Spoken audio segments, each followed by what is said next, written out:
CPI സംസ്ഥാന സമ്മേളനത്തിന്റെ ഭാഗമായുള്ള കൊടിമര ജാഥയ്ക്കാണ് പുനലൂരിൽ സ്വീകരണം നൽകിയത്.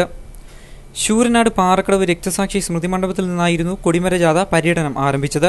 കൊല്ലത്തെ സമ്മേളന നഗരിയിൽ ഉയർത്താനുള്ള കൊടിമരം ശൂരനാട് രക്തസാക്ഷികളുടെ സ്മൃതി മണ്ഡപത്തിൽ വെച്ച് ജാഥ ക്യാപ്റ്റൻ PS സുബാലിന് സംസ്ഥാന സെക്രട്ടേറിയറ്റ് അംഗം KR ചന്ദ്രമോഹനാണ് കൊടിമരം കൈമാറിയത്. ശൂരനാട് HS ജംഗ്ഷൻ, ചക്കുവള്ളി, ഭരണിക്കാവ്, പുത്തൂർ എന്നിവിടങ്ങളിലെ സ്വീകരണം ഏറ്റുവാങ്ങിയ ജാഥ കൊട്ടാരക്കര, കുന്നിക്കോട്, പത്തനാപുരം എന്നിവിടങ്ങളിൽ പര്യടനം പൂർത്തിയാക്കിയാണ് പുനലൂരിൽ എത്തിച്ചേർന്നത്.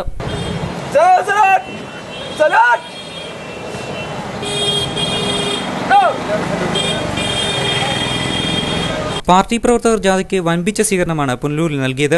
സ്വീകരണ സമ്മേളനത്തിൽ അഡ്വക്കേറ്റ് K. രാജു MLA അധ്യക്ഷനായിരുന്നു.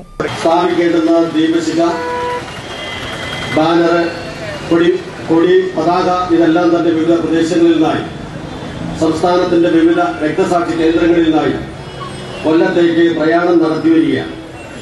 ഇവയെല്ലാം ഇന്ന് വൈകിട്ട് 6 മണിക്ക് കൊല്ലത്ത് കന്നോട്ടം മൈതാനിയിൽ എത്തിച്ചേരുമ്പോൾ സമ്മേളനത്തിന്റെ തുടക്കം കുറിക്കും.